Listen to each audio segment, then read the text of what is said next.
Today's video is focused on dealing with a conflict with a teenager.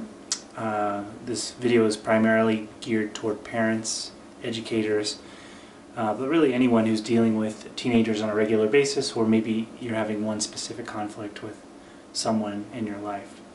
In doing this video, I'm drawing on my experience working with teenagers in multiple areas, including in the Middle East and conflict zones, working with teenagers who are leaving the foster care system. Presently I'm working with teenagers who are in a lockdown facility who've either tried to harm themselves or someone else, threatening suicide or actually attempting. And I teach this lesson to a lot of my teenagers, but just from the different point of view of how to deal with conflicts with your parents. So I'm drawing on a lot of my experience, learning from them, and what is adding to conflicts in their lives with their parents. So hoping to bring some of that information or their point of view into this video.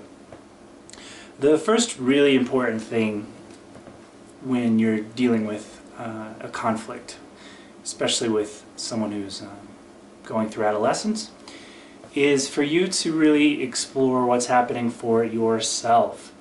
I cannot emphasize that enough, that if your aim is to change the other person in your conflict in order to solve it, then you will be disappointed time and time again.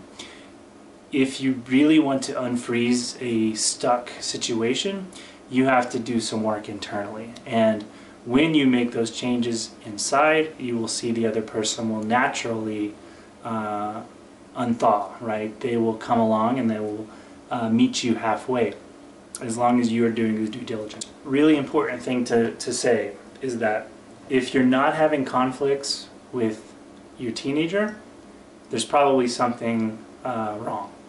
If you never have a conflict, then that means that the relationship's dead, right? Specifically with teenagers, they're developing really new needs, right? And for them, there's a growing need for freedom, right? The ability to have autonomy, the ability to make independent, meaningful choices, and the ability to be trusted and let loose. And the older, the closer that teenager gets to adulthood, the stronger that need for freedom, autonomy will grow. Now, parents, when they're doing their job right, they have a need for safety, right? Safety for their kid. So, as that teenager gets closer and closer to adulthood, the parent's desire for safety also will increase. So really what we have are two basically opposed needs growing in concert, and there's bound to be some conflict if both sides are doing what they're supposed to. One other thing to think about and maybe be aware is, are you with your child as they are? Are you meeting them where they're at? Or are you maybe mourning the loss of this person who was utterly and completely dependent upon you, who needed you, who cried for you? Now you're with someone who may not always seem to even want to be around you, right? So just watch that you aren't mourning the loss of your younger child now that they're more or less replaced by a more independent, growing adult.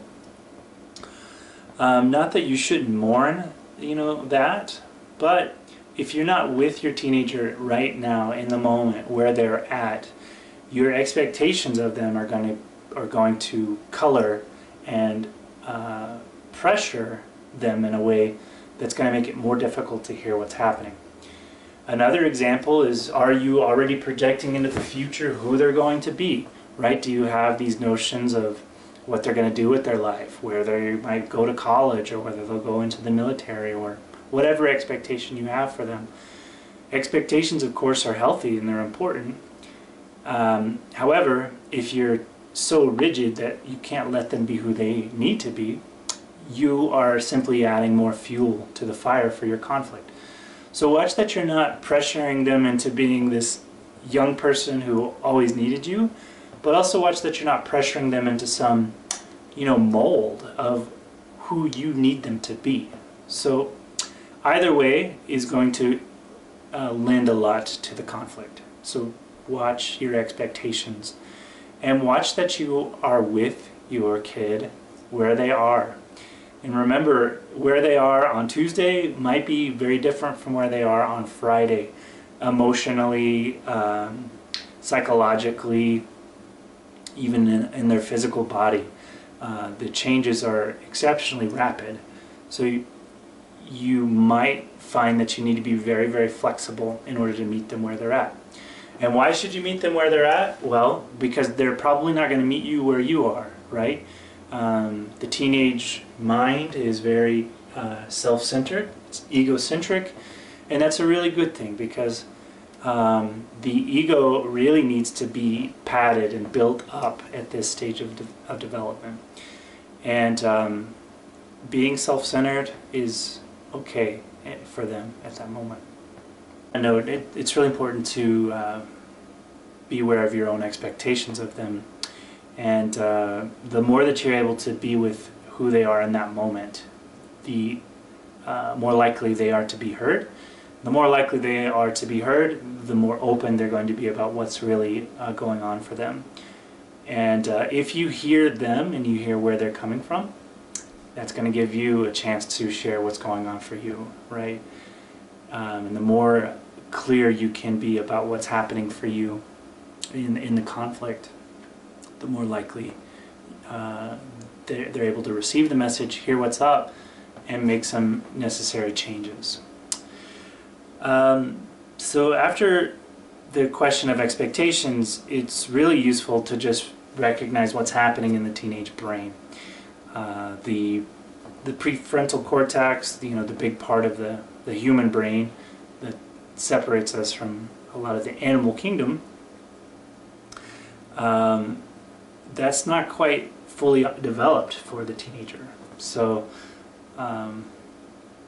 most science says that area of the brain finishes being built around 25. So don't expect your teenager to leave their kind of foggy ways until probably around 25.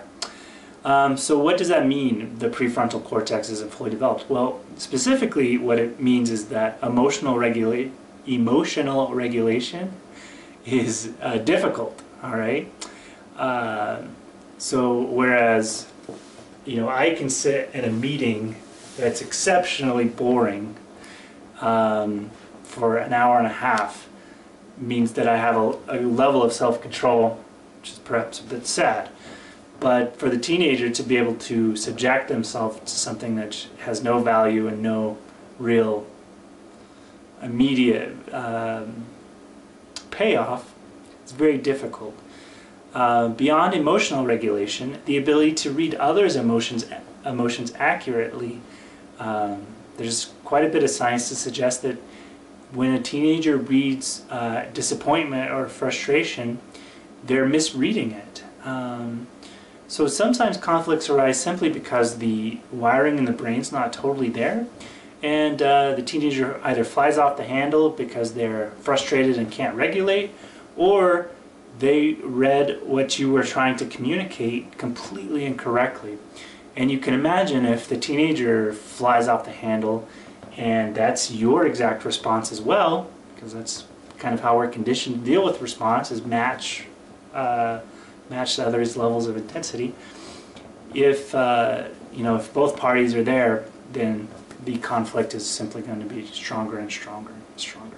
So the other big thing around the prefrontal cortex, the ability to understand consequences, especially long-term consequences, not quite 100% online for teenagers, as well as the pleasure and reward zone.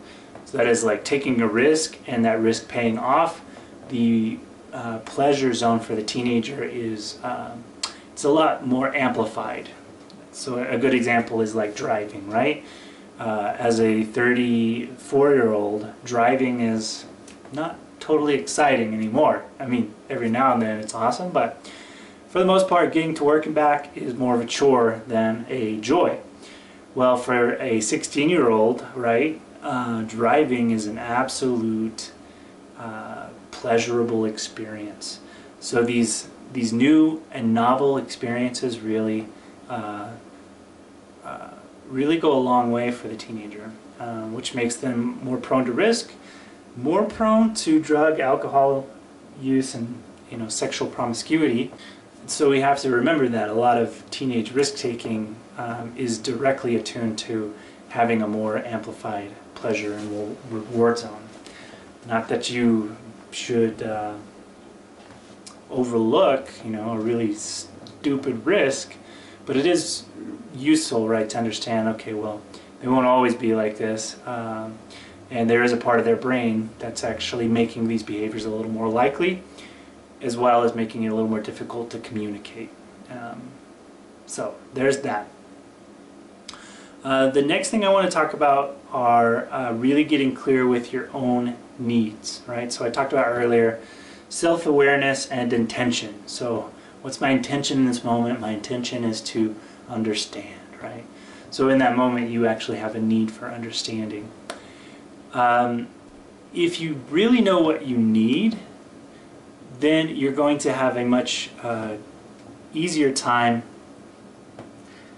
If you really know what you need, you're going to have a much easier time going after fulfilling that need. Okay? So what I mean is this: if you really needed to connect with your teenager, you might try to strategize how to make that happen.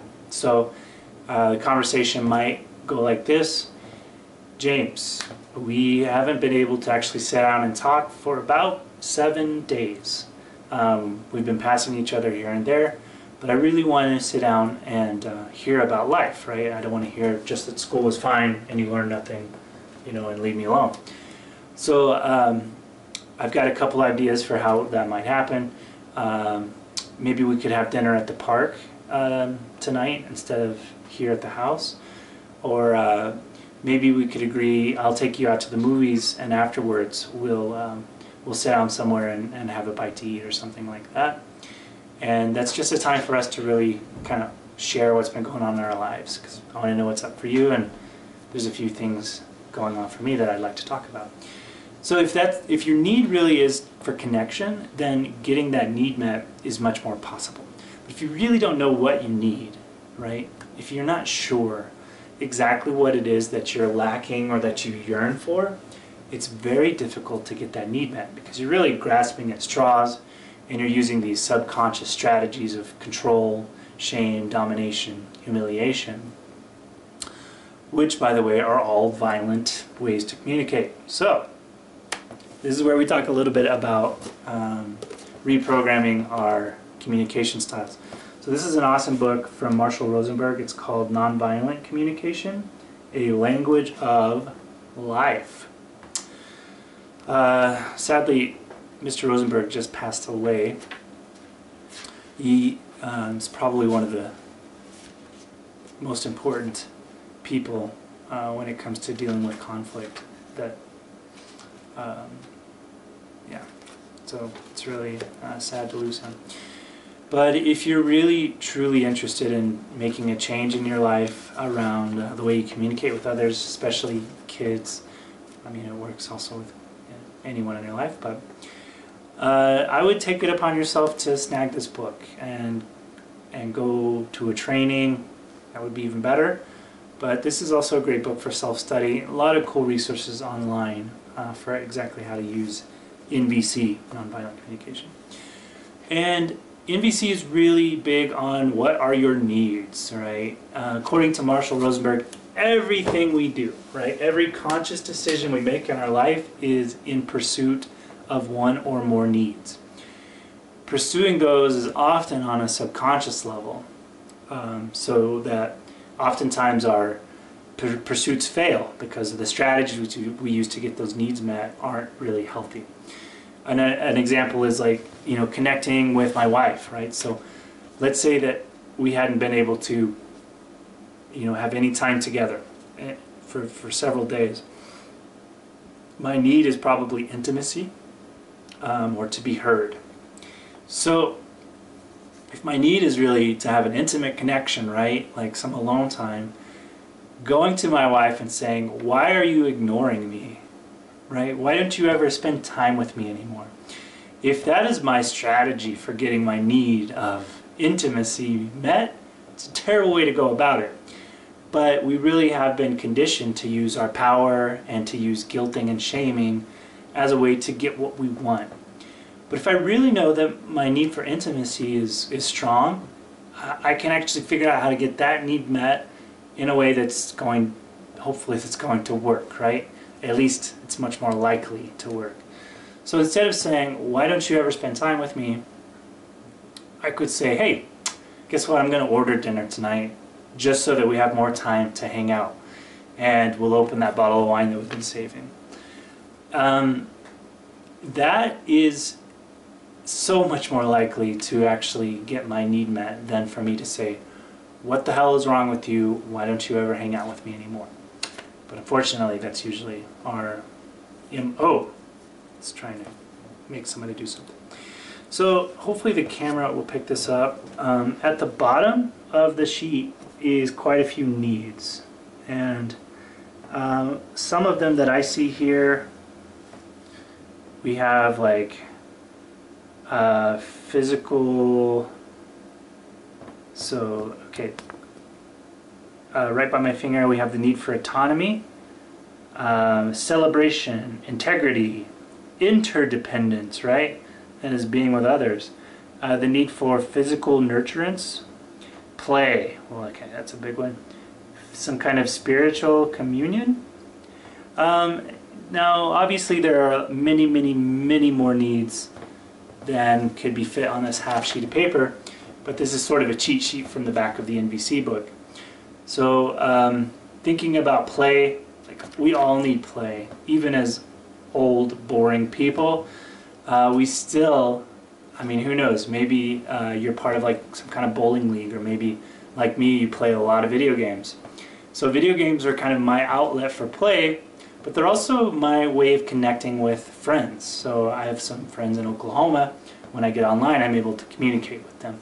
I'm kind of getting two needs met at once. One is that I need to just relax, unwind, and play and have fun, but I also need to communicate and connect, and to be heard, and to hear others. So, but knowing that that's my strategy for getting those needs met is very helpful for me. The more clear I am about what are my needs from moment to moment, the more clearly I can pursue those needs in a way that's more likely to be met. So very good stuff. So check out NVC if you're really ready to like dive in and really understand what's happening for you internally. All of these like kind of programmed bad communication habits, which by the way we're probably passing on to our kids. It's just the way life is. But take it upon yourself to like change that, to make something different and new. That's also a really big part of conflict resolution, is simply shaking things up, looking at things from a new perspective, being creative, and getting out of your old patterns. Being stuck is terrible for conflict, but unfortunately it's usually where we find ourselves. The more we feel threatened or disrespected, the more we close in and hunker down, and we're unable to change, and we're inflexible. So what we need to do is try to figure out, well, how do I respond in the different way, which is when I'm feeling stressed and angry, how do I actually become more open to who's in front of me and what their needs are, more open to what my needs are. So it's really good stuff. The last thing that I would suggest you do as far as practical steps is really try to go back and think about your life, like when you were a teenager. Think about who you were as a person. Think about your relationship with your parents. What was causing conflict with them? Were you guys able to deal with it, or did everyone kind of shut down? Or like in my family, we did quite a bit of avoiding the problem, right? There is no problem. There is no problem. There is no problem. But maybe in your family you were more in a kind of a conflictual relationship. But really try to go back. Specifically, I would suggest try to find some old letters, right? If you're old like me, probably didn't have emails, right, or text messages. Probably did the old-fashioned thing of writing letters. So just go back, try to find some of that stuff, and think about who you were as a teenager. What was important to you, right? Were you all about making your parents happy and pleasing them, or did you have a little bit more like self-interest happening at the time? I think that if you can really try to see life from that old lens, it might give you a little more understanding or empathy about what's happening for your teenager. So go back, look for those old letters. Maybe you kept a journal. Could be time to revisit that. If all else fails, try to go talk to your parents, you know. Hopefully they're still around and you can check in with them and just say, hey, you know, that time was kind of hazy for me. I remember some things, but I'm curious about your take on it. And really explore that time, you know, find out how were you in the way you communicated, how much time were you willing to spend with your parents, what was important for you at the time, right? Which you might remember pretty well, but who knows. I would suggest going back that far if you can. And here is the last practical step. I think I said the last one was the last one, but this is really the last one. Do your best to acknowledge the positive. Simple, but really, really important for teenagers, especially for particular personality types. Being acknowledged for contributing to the family in some way, not necessarily monetarily, but simply like taking the trash out without being prompted.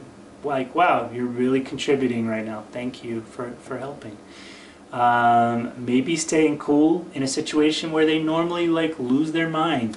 Just say like, man, you're really developing some self-control. That's awesome. Or perhaps coming to you and asking to spend some time with you. Like, man, that just makes me so happy that you want to connect with me or communicate with me. You don't know how much that means to me, right? Don't let those moments pass, because if all your communication with your kid is negative, that really builds up a very bad pattern, and it makes all interactions kind of gross, icky, and you want to avoid it, both you and your child. But the fact of the matter is, sometimes there's a place for being stern, for being rigid, for saying like, this is the boundary. Can't go past it. I have your best interests at heart, rah, rah, rah, all that. But if that's all they hear from you, that's not the kind of person you want to hang out with, right? We got to remember that the relationship between our kids is dynamic, it's alive, and if things are okay, it should be sort of friendly. I'm not saying like friends necessarily, but it certainly shouldn't be hostile. If it is, I don't know. It's probably a different video. You might know something I don't. But from what I've gathered from all of the students I've interviewed and talked to and taught this lesson to, having a parent who's inflexible, domineering, and sometimes hostile, that's someone that they want to get away from as quickly as possible. And if that's you, it might be a good time to change. You're here listening to the video, thinking about this. Why not try something new, right? You can always go back to being harsh if it doesn't help, but I hope it does. So cool, guys, that's about all I have for this video. This could be a small series. I could think of 2 other videos related, but it would be really awesome to hear from you, especially in the comments. What are some specific situations you're dealing with? What are some behaviors you notice, patterns that you have a difficult time changing either in yourself or with your kid? If I have enough feedback and some comments to formulate another video, I will do that and get to address some of your comments specifically. In the meantime, go ahead and subscribe if you want. I'll be having a series of conflict videos, spouse, co-workers, who knows, maybe like internal conflict. That might be an interesting conversation. Anywho, thank you much for watching. I will catch you next time.